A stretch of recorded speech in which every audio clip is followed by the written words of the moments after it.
Herkese merhaba arkadaşlar. Kanalıma hoş geldiniz. Ben Nazmiye Dikmen. Bugün sizlerle bu küçük hanımefendiyi öreceğiz. Bakar mısınız? Mini minnacık 15 santim boyunda bu küçük kızımız. Böyle unicorn renklerinde ördüm.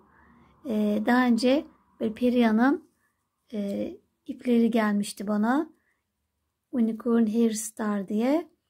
Böyle ebruli bir renk. Bunlarla farklı kırıcılı her yerde kullanabilirsiniz. Hayvanlarda da unicorn yaparken veya farklı tasarımlarda hayvan şunlar mesela atlar için yerilerinde güzel olur. Evet, bu şekilde ben Perihan'ın bu ipini kullandım saç için. Renk gördüğünüz gibi farklı renkleri de var. Saçımız arkası da bu şekilde ışıl ışıl bir saç. Normal taktım saçlarıma. Kıyafetlerimiz bu şekilde çıkabiliyor. Altındaki çamaşır olsun. Elbisemiz. Arkası da böyle düğmeli. Bir tane düğmesi var. Evet, gözlerimizde kaç milimdi? 8 milim. Şuradan bakalım tekrar. Şöyle gözlerim bu şekilde 8 milim göz kullandım. İsterseniz düz kullanabilirsiniz. Bendeki böyle renkli vardı. Onunla yaptım. Siz de dediğim gibi isterseniz işleyebilirsiniz. Mecbur değilsiniz göz takmaya. Şimdi ten rengi de Perihan'ın yine yeniden bir ten rengi çıkardı. 2 tane vardı. Bu da 3. ten rengi. İkisinin ortası yapılmış sanki. Açık ve böyle bir pembemsiydi renkleri. Bu da ikisinin ortası bir renk. Kodu da 105. Yeni ten renginin kodu arkadaşlar. Bu şekilde bebeğimi de hem denemek için de onunla ördüm. Evet, şimdi bebeğimizin önce ayağıyla başlayalım. Önce size kollarını sayılarını vereyim. Kollarını hazırladım. Bir gayet basit sihirli halkanın içine altın sık iğne ile başladım. 9 sıra düz ördüm. Yani toplam 10 sıra. Başladığımla beraber bu birinci sıra 2, 3, 4, 5, 6, 7, 8, 9, 10. 10 sıra örüyoruz arkadaşlar. Böyle 2 tane hazırlayalım. Sonra birleştireceğiz. Şimdi hemen ayağımızla başlıyoruz. Bu arada söylemeyi unuttum arkadaşlar. Kafamız döner kafa. Kafamız dönebilecek. Ben bu bebeği aslında tasarlarken bu aralar çok istenen bavul amigurumi bavul çok istenmişti. Şu an görmüşsünüzdür yabancılarda. İçine bebeği de koyuyorlar. Çamaşırlarını çıkarıp koyuyorlar falan. Ben de şu an bu bebeği bavulun içine koyacak şekilde küçük bir bebek yaptım. Bundan sonraki videoda bavul yapacağız. İçerisine bebeğimizi koyacağız. Çocuğumuz veya torunumuz bir yere giderken bavulunda alabilecek, içine istediklerini koyabilecek böyle küçük bir bavul veya valiz gibi bir şey yapacağız.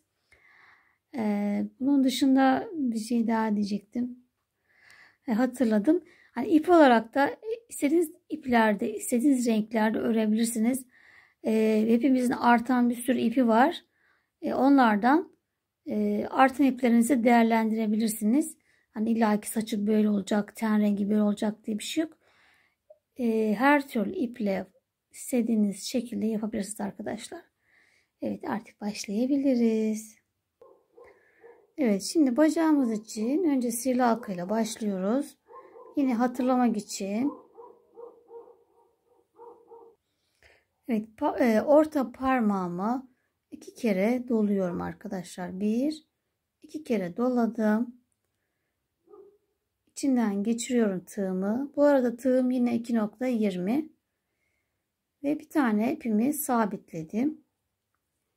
Şimdi bu halkamızın içine 6 tane sık iğne yapıyoruz. 1 2 3 4 5 ve 6 ve ipimizi çekiyoruz ve çektiğimizde kısalan ipimizi çekeceğiz.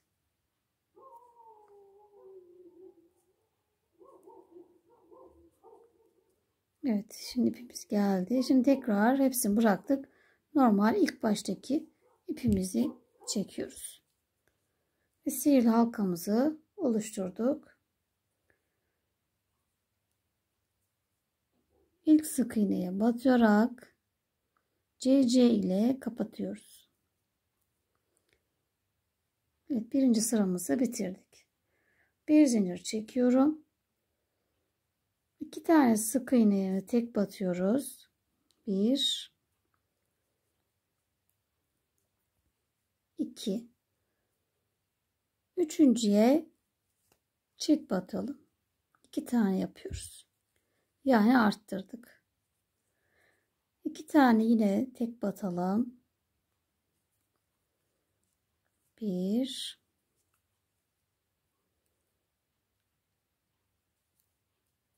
2 son kalan sık iğnemize de yine arttırıyoruz. Evet. 2 tane arttırma yapmış olduk ve sayımız 8 oldu arkadaşlar. Şimdi buraya sıra başımızı birlemek için farklı bir ip takalım. Evet, şimdi 3 ve 4. sıralarımızı eksiltme arttırma yapmadan düz öreceğiz.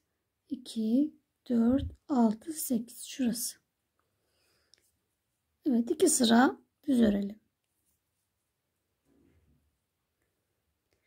Evet, 2 sıra düz ördüm arkadaşlar. Şimdi 5. sıradayız. 4 tane tek batıyoruz. 1 2 3 ve 4. Şimdi buradan geri döneceğiz. Bir zincir çekiyorum. Geri dönüyorum. Ve bir taneye atlıyorum. 3 sık iğneye tek batıyorum. 1 2 ve 3. Tekrar bir zincir çekiyorum. Dönüyorum. Bir tane atlıyorum. 2 sık iğneye tek batıyorum. Ve bitti topumuz. Şimdi topuk kısmına geldik. Burayı bitirdik. Şimdi sıra başımızı buraya alacağız. Artık sıra başımız burası. Şimdi buradan devam ediyoruz arkadaşlar. Şimdi 2 tane sık iğneye tek batıyoruz.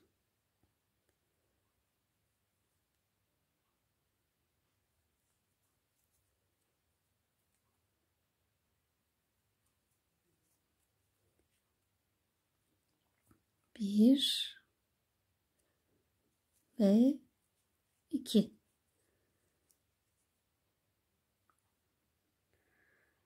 Ve ayağımızın üst kısmına geldik. Şimdi bu üst kısmını 4 taneydi. 4 tane CC yapacağız. Yani ilmek kaydıracağız. 1 2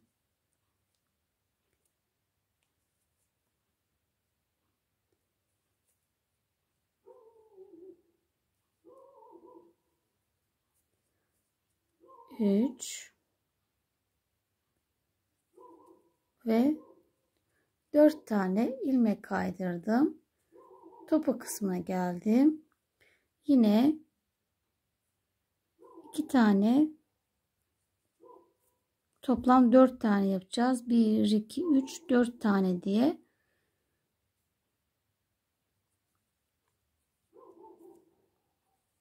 Bir. Şuradaki köşeye batıyorum. 2, 3 ve 4. İpimizi bu tarafa alalım. Tekrar 2 tane sık iğne yapıyoruz. 1, 2, bir tane azaltıyoruz.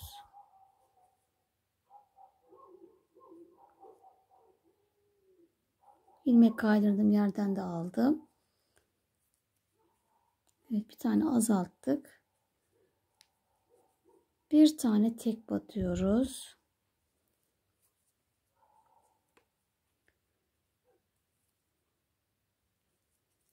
Küçük olduğu için zor oluyor. Tekrar bir tane azaltıyoruz.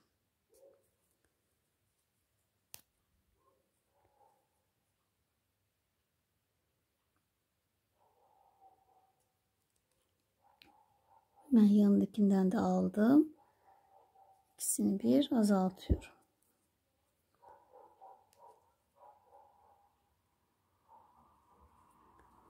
Ve geri kalan sık iğnelerime tek batıyorum.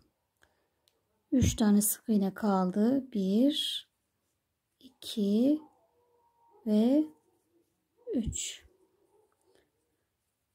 Ve toplamda 8 tane sık iğnemiz kaldı arkadaşlar.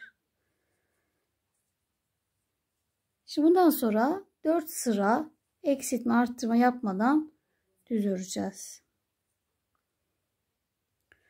Bu arada çok az bir elyaf koyuyorum içerisine.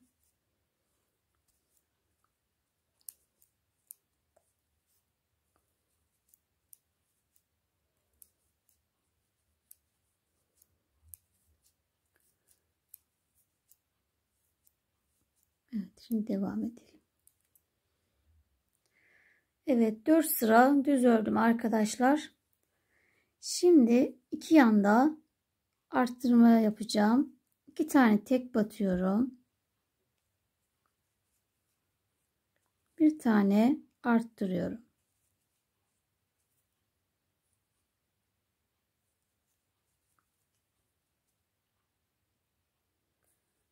Tekrar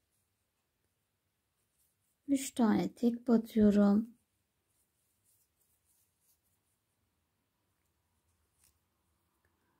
Küçük olduğu için hiç örmek daha da bir zor arkadaşlar. Kavrayabilmek.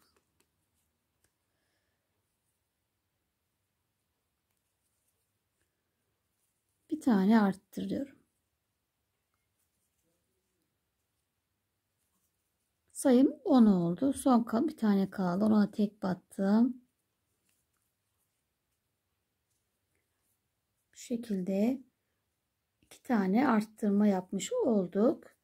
Şimdi bir sıra düz öreceğim ve birinci ayağı örenler koparacak, ikinciye başlayacak. Ben şimdi ikinci ayağı örüyorum. Daha sonra bacaklarımızı birleştireceğiz. Şimdi bir sıra düz örüyorum. Evet, bacağımızı bitirdik arkadaşlar. Şimdi birleştireceğiz. Dediğim gibi birinciyi koparıyoruz. İkinciyi de birbirine ekleyeceğiz. Şimdi sıra başım burasıydı. Buradan bu tarafa 3 tane sık iğne örüyorum. 1, 2 ve 3. Şöyle katlıyoruz bacağımızı düz bir şekilde ve katladığımızda nereye geliyorsa ortası, bu da olabilir, burası da olabilir ama bir Bir tane daha öreceğim ben. Evet, 4 tane tek battım. Başladığımızda itibaren 4 tane tek. Şimdi 4 zincir çekiyorum. 1 2 3 4 zincir. Diğer bacağımı da aldım. Onu da şöyle arka topuk kısmından katlıyorum. Şöyle ortası nereye geliyorsa, denk geliyorsa oraya battım ve birleştirmiş oldum 4 zincirle. Şimdi bacağımı düz örüyorum zincire kadar. Birleştirdim. Birleştirdiğimle beraber 2 oldu. 1 2 3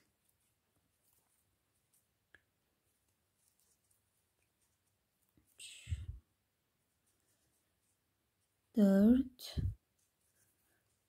5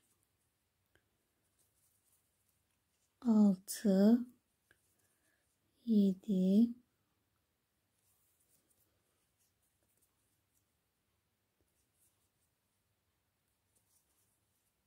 8 9 10 tane tek battım. Şimdi zincirin üzerine öreceğiz. Ondan önce hemen bu dibe batıyorum arkadaşlar. Buraya da batıyorum ki delik olmasın. 10'du. Bununla beraber 11 olmuş oldu. Burada bir çoğalma olmuş oldu ama önemli değil. Şimdi bu 4 tane zincirimize hepsine bakalım. Evet, hepsine tek batıyoruz.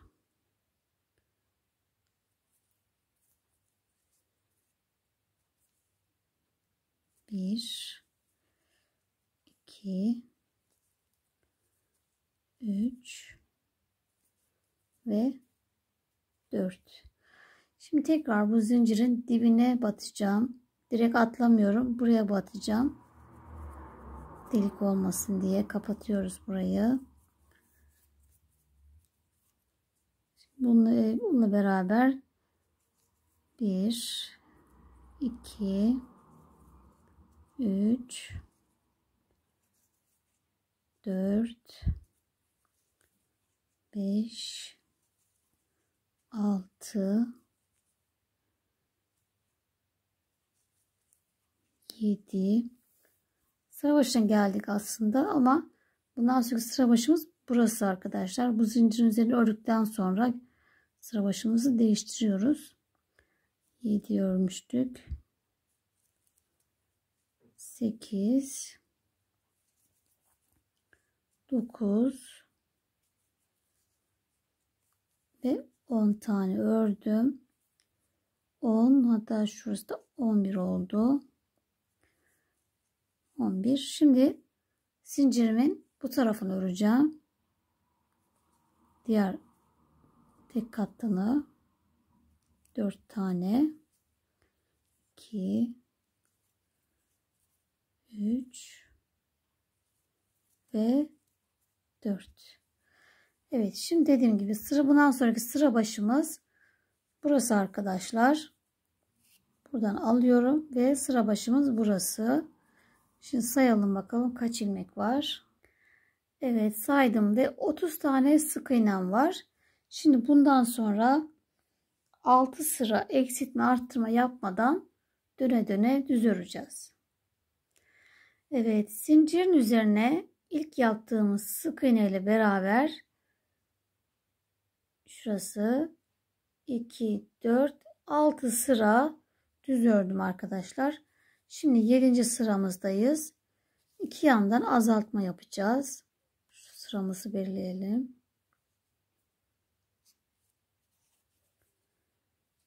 Şimdi 1 2 3 4 5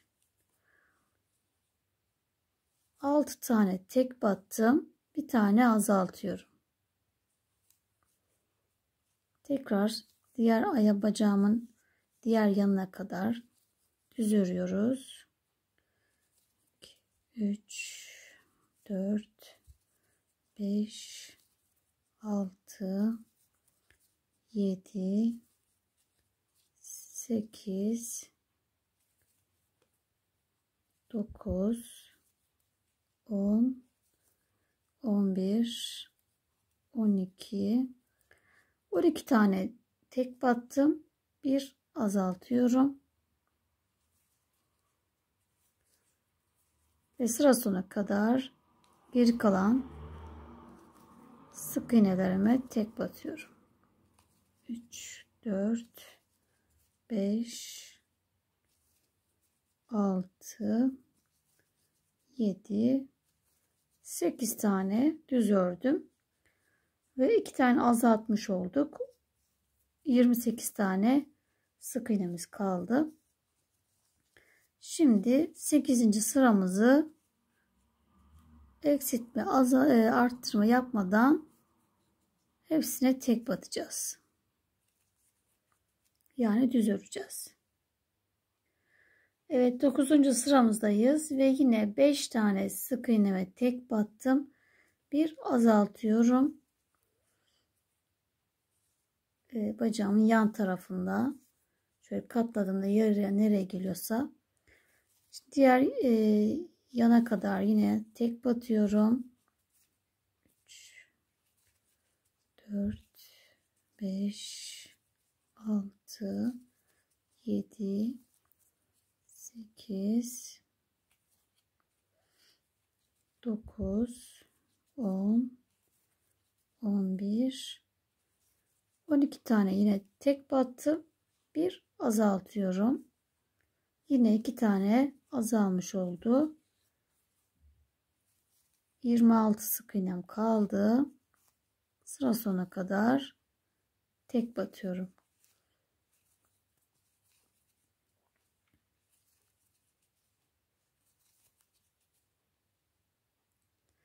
Şimdi 10 ve 11. sıralarımızı yine iki yandan azaltma yapacağız. Aynı şekilde. Evet, 10 ve 11. sıralarımızda yine iki yandan azaltma yaptım. Yani 3 sıra peş peşe azaltma yaptık. Şimdi 12. sıramızdayız. Kolları takacağız. 4 tane sık iğneye tek batıyoruz. 1 2 3 ve 4. Kolumuzu alalım. Başladığımız yer iç kısımda kalsın. İçer kısımda. 2 sık iğne ile şu içeriden giriyorum. Birleştiriyorum.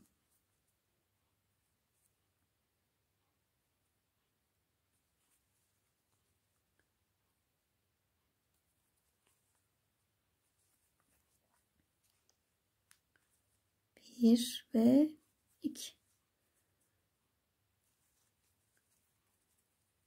Tamamını eklemedim. 2 sık iğne ile ekledim. Diğer sık iğnelerimiz dışarıda. Bir dahaki sırada onları da ekleyeceğiz. Ve 9 tane sık iğneye tek batıyoruz. 1 2 3 4 5 6 7 8 ve 9. Şimdi diğer yan tarafa geldik. Diğer kolumuzu ekleyeceğiz. Yine başlangıç yeri içeri gelecek şekilde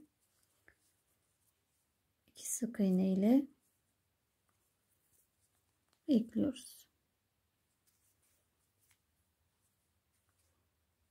1 ve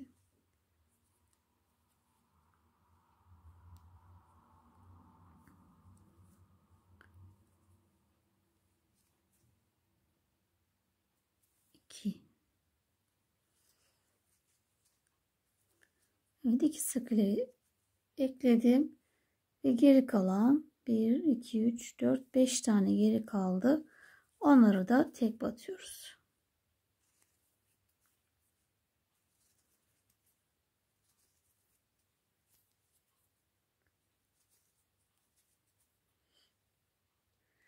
Evet, 13. sıramızdayız. Şimdi bütün hepsine tek batacağız. Kolumuzun üzerinden devam edeceğiz. Bu arada kollara elyaf doldurmuyoruz. 1 2 3 4. Şimdi kolumun üzerine geldim. Buradan devam ediyorum. 5 6 7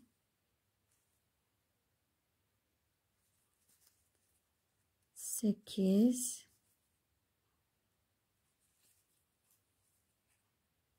9 10 11 12 13 14 15 16 17. Tekrar kolun üstüne geldim.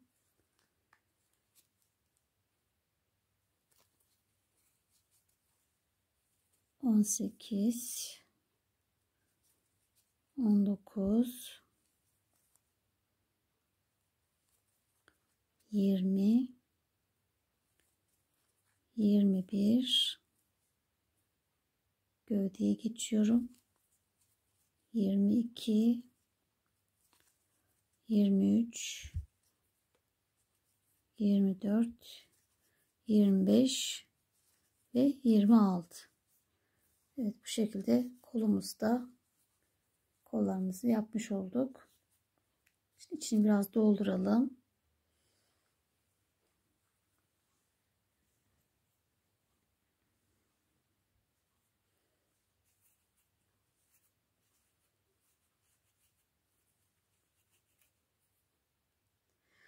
Evet, evde böyle bir eski çiçeklerim vardı arkadaşlar. Onları artık kullanmıyordum. Çok eskimişti. Yılların çiçekleri. Onların hep değerlendiriyorum. Ben çöpe atmıyorum. Yapraklarını başka yerde kullandım. Çiçeğini başka yerde. Şimdi bu telleri de yine içine telli biliyorsunuz var. Bunu da yine kıyamadım. Sonra oyuncaklarda kullanırım diye saklıyordum. Oradan böyle bir tane kesiyorum ve koluna takacağım.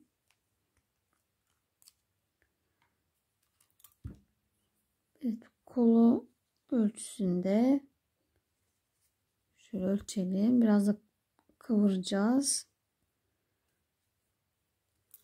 Şu uçlarını da şöyle kıvıralım.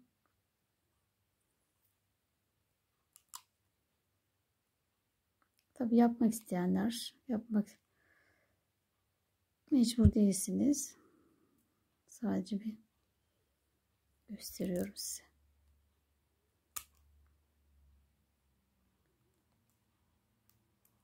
Uçlarını güzelce kıvırdım. Kağıt bandımıza da bağlayalım. Evet, kağıt bandıyla ucunu bağlayacaktım ama bu sefer de bebeğe giremez arkadaşlar. Çünkü çok küçük.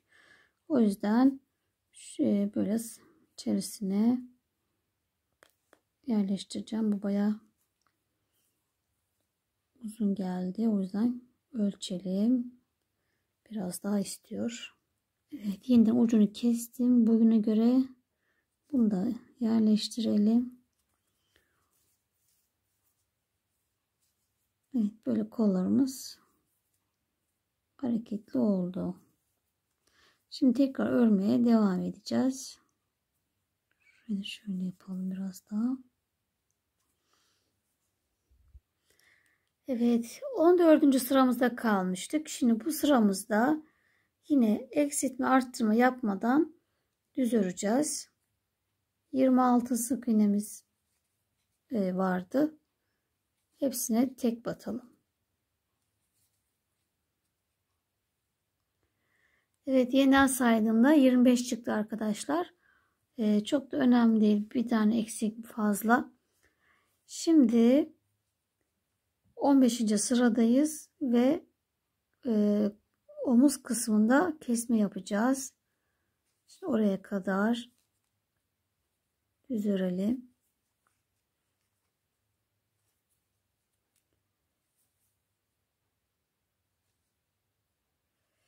Bir, iki, 3 tane tek batıyorum. 1, 2, 3,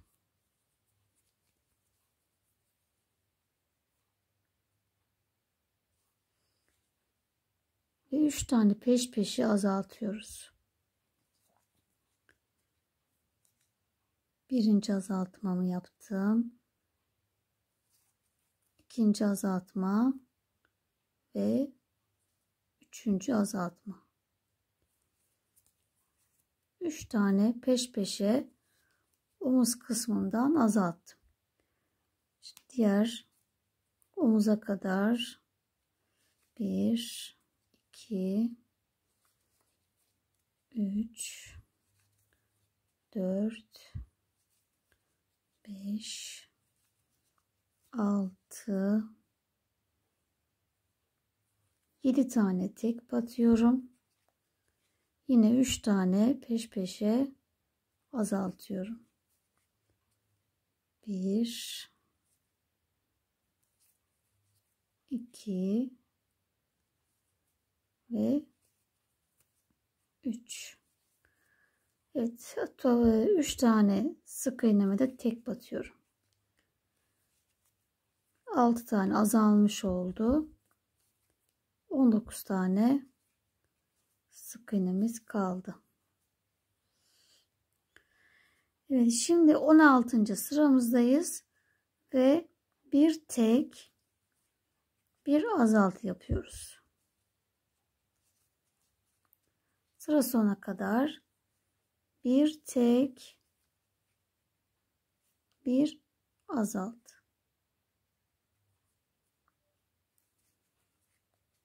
Bir tek bir azalt. Sıra sonuna kadar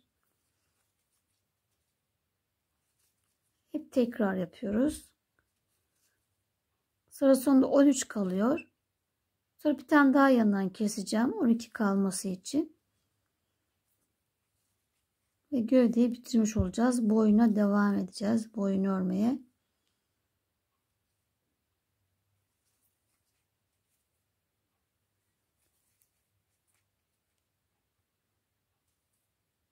Evet, sıra sonuna geldim. Hemen burada bir tane daha azaltıyorum. Sayımı 12'ye düşürüyorum. Boyun sayımı ulaşıyorum. Şimdi güzelce dolduralım. Ondan sonra boynumuzu örelim. Döner kafa yapmak isteyenler onu daha uzun öreceğiz. Boynumuzu. Evet, kesmeden sonra 8 sıra düz ördüm arkadaşlar. 12 tane sık iğnemiz kalmıştı. Şimdi döner kafa yapmak için bu kadar uzun yaptık. Dikmeyeceğiz kafamızı. Kafamızın içine koyacağız bu parçayı. Şimdi güzelce doldurdum sert bir şekilde. Şimdi de kesiyoruz arkadaşlar. Önce bir tek bir çift yapalım. Pardon, bir tek bir azalt yapalım. Sıra sona kadar bir tane tek bir azalt yapalım. Sonra da hepsini bir kapatacağız. Hepsini bir toplu keseceğiz.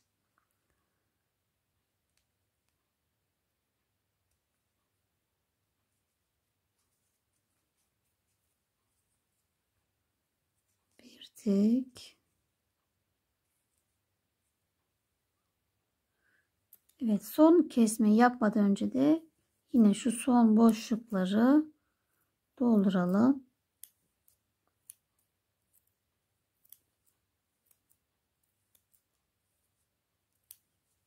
Ondan sonra tekrar hepsini bir keselim. Evet, son kesmelerimi de yaptım ve biraz uzun kestim. Döner kafa yaparken lazım olacak bu şekilde. Evet, gövdemizi bitirdik arkadaşlar. Şimdi Kafamızı hemen yapalım. Evet, kafamız için yine sihirli halkanın içine 6 tane sık iğne yaptım. Bu birinci sıramız. İkinci sıramızda CC ile birleştirdim. Bir zincir çektim ve her bir 6 sık iğnenin hepsine çift batıyorum. Bir sık iğnenin içine 2 tane sık iğne yapıyoruz. Arttırma yapmış oluyoruz yani. Ve sayımız 12'ye çıkıyor.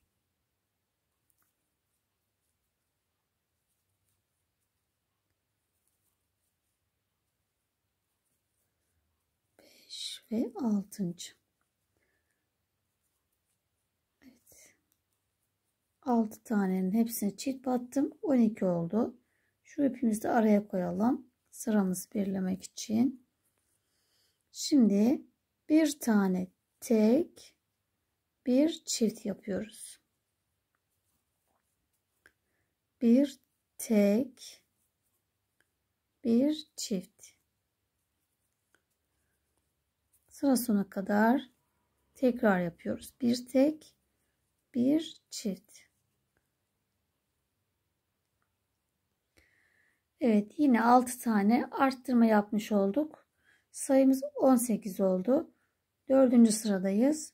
Şimdi 2 tane tek, bir çift.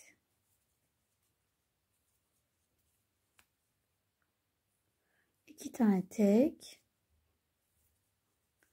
bir çift. Sıra sonuna kadar yine 6 tekrar yapıyoruz. Evet, sıra sonunda 24 tane sık iğnemiz oldu. Şimdi 5. sıramızdayız ve 3 tane tek, bir çift.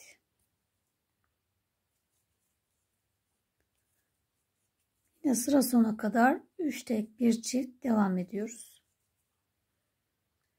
Sıra sonunda 30 tane sık iğnemiz oldu. Şimdi 6. sıradayız.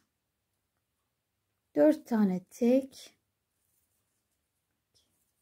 3, 4, bir arttır. Yine 6 tekrar yapalım. 4 tane tek, bir arttır, 4 tek, bir arttır. 6 tekrar. 6. sıramızı bitirdik ve 36 tane sık iğnemiz oldu. Şimdi 7. sıramızdayız. Ve son artışımız 5 tane tek, bir arttır yapıyoruz.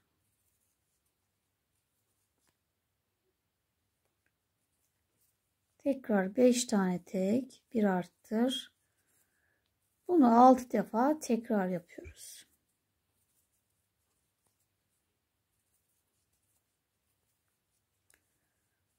Zaten hep arttırmaların üzerine denk geliyor arkadaşlar. Böyle devam edelim. 7. sıramızı bitirdik ve 42 tane sık iğnemiz oldu. Şimdi bundan sonra 5 sıra eksiltme arttırma yapmadan düz örüyoruz. Yani her bir sık iğneye tek sık iğne yapıyoruz. Bu şekilde. Evet, son arttırmadan sonra 5 sıra düz ördüm arkadaşlar. Şimdi 13. sıradayız ve 6 tane arttırışımız var. Şimdi sıra başımızdan başlıyoruz. 9 tane tek batıyoruz. 1, 2, 3, 4, 5, 6, 7, 8, 9. Bir tane arttırıyorum. Bir tane tek battım. Bir arttır. Bir tane tek ve bir arttır. Şimdi bu birinci gözümüzün altının arttırması. Şimdi burun arası 6 tane tek batıyorum. 2, 3, 4, 5 ve 6. Bir arttır, bir tek, bir arttır, bir tek ve bir arttır. 3 tane de burada yaptık. 3 burada, 3 bu tarafta, 6 tane arttırdık. Şimdi sıra sona kadar 17 sık iğne tek batıyoruz. Ve bundan sonra 3 sıra eksiltme arttırma yapmadan düz öreceğiz. Sayımız 48'e çıktı. 6 tane arttırma olunca 3 sıra düz örelim. Göz arttırmasından sonra şurası arkadaşlar 3 sıra düz ördüm. Şimdi gözlerimizi takacağız. Ondan sonra azaltmaya başlayacağız. Şimdi göz arttırmasını takip edeceğiz. Şu burun boşluğu, bunlar da göz altındaki arttırmalar. Burun tarafındaki arttırmamızın, şuradaki arttırmamızın, birinci arttırmanın bir sıra üstüne buraya gözümüzü takacağız. Şöyle biraz yerini açıyorum. Yerimizi belirledik. Şimdi diğer iki de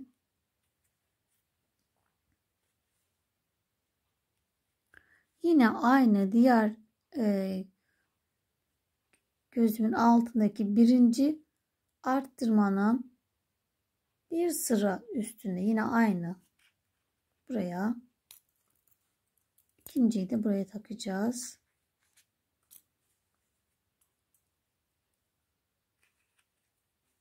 Göz arasında. Şimdi bundan sonra 1 2 3 4 5 6 tane boş sık iğne var ve 7.'ye takıyoruz.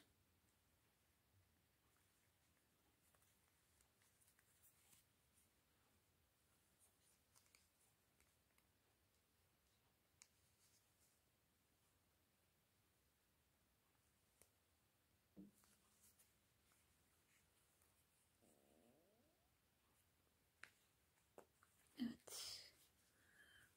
Bunlara taktık. Şimdi azaltmaya başlayabiliriz. 17. sıramızdayız ve 6 tane tek, bir azalt yapıyoruz. 3 4 5 6 tane tek yaptım. Bir azalt. Tekrar 6 tek.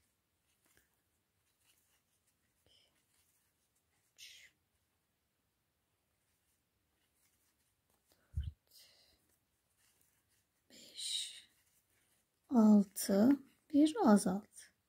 Sıra sona kadar 6 tekrar yapıyoruz. Evet, sıra sonuna geldim ve 42 tane sık iğnem kaldı. Şimdi 18. sıradayız. 5 tane tek. 1 2 3 4 5 bir azaltıyorum. Burada çene yapacağız. Bu sıramızda yine 5 tane tek. 2 3 4 5 bir azalt.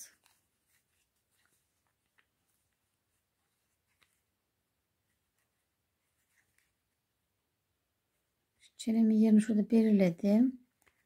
Oraya kadar düz öreceğim. 1 2 3 4 tane tek.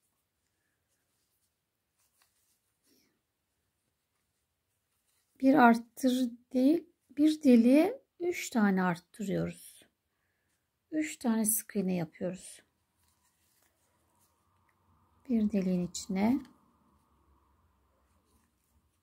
3 sık iğne yaptım. Şimdi buradaki gibi 2 4 tane tek örmüştük. Simetrisi olarak bu tarafa da yine 4 sık iğne yapıyorum. 1 2 3 4 bir azalt 1 2 3 4 pardon 5'ti. 4'te kaldı aklım. Buraya 4 yapmıştık. Bir azalt. Tekrar 5'e dönüyoruz. 2 3 4 5 bir azalt. Tekrar 1 2 3 4 5 bir azalt. Ve en son 3 kalıyor. Onu düz örüyoruz. 1 2 ve 3. Evet, en son 3 kaldı. Böyle bırakacağız. Şimdi 19'du. 19. sıradayız. 18 yaptık. 19'dayız. 4 tane tek. 4 tek. Bir azalt. 4 tek.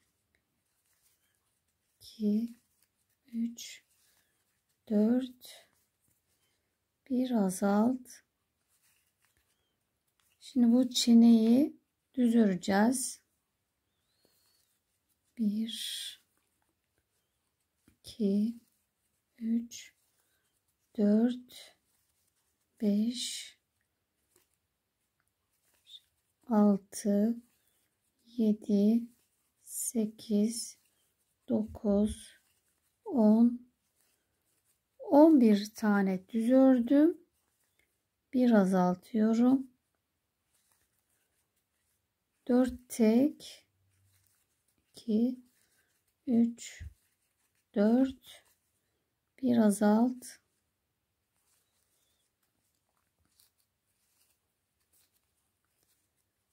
Tekrar 4 tek 3 4 bir azalt. 2 tane kaldı. Onu düz örüyoruz.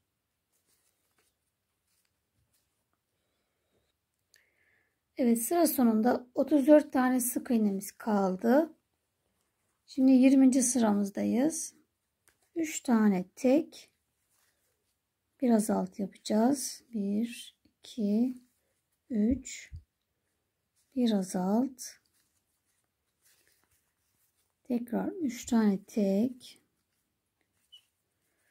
2 3 bir azalt. 3 tane tek 1 2 3 çeneye gelmişiz. O yüzden 4 tane tek örüyorum. Bu 3 taneyi bir kesiyoruz. 3 arttırmıştık. 3 tane de peş peşe bir alıyoruz. Üçünü bir kapatıyoruz. Kesiyoruz yani. Tekrar 4 tane tek. 1 2 3 4 bir azalt. Tekrar 3'e dönüyoruz. 3 tek 2 3 bir azalt. 3 tek 2 3 bir azalt ve bir tane tek kalıyor. Bunu da tek ördük. Evet, sıra sonunda 27 tane sık iğnemiz kaldı. Şimdi 21. sıradayız. 2 tane tek biraz alt, 2 tek, biraz alt,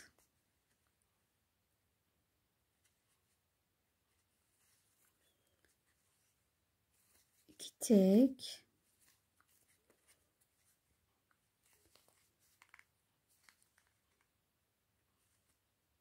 bir azalttım.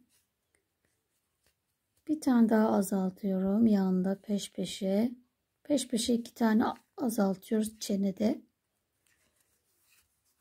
Tekrar sıra sonuna kadar 2 tek, bir azalt.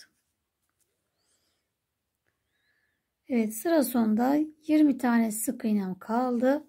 Bu arada kafamı da doldurdum arkadaşlar. Gözleri de çok belirgin olmadı arkadaki renk yüzünden. Bir büyük numara daha iyi olurmuş. 9 veya 9 milim, 10 da olabilir. Daha böyle baktığınızda aynı gibi. Dediğim gibi kendinize göre de büyütüp küçültebilirsiniz gözleri. Şimdi son sıramızdayız. Bir tek, bir azalt yapacağız. Sıra sonuna kadar bir tek, bir azalt.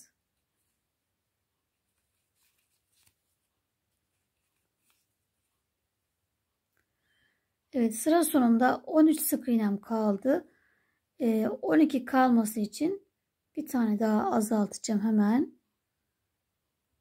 Boynumuz da 12 idi. Bu da bir tane daha keserek 12 yaptım. Ve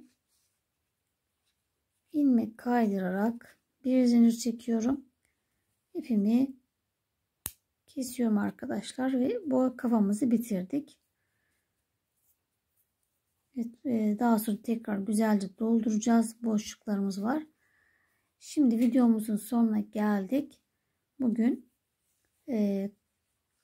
kafamızı ve gövdemizi çalıştık. Bir dahaki videomda yüzümüzü şekillendireceğiz. Saçlar, elbiseler inşallah yetişir. İkinci videoda görüşmek üzere. Hoşça kalın.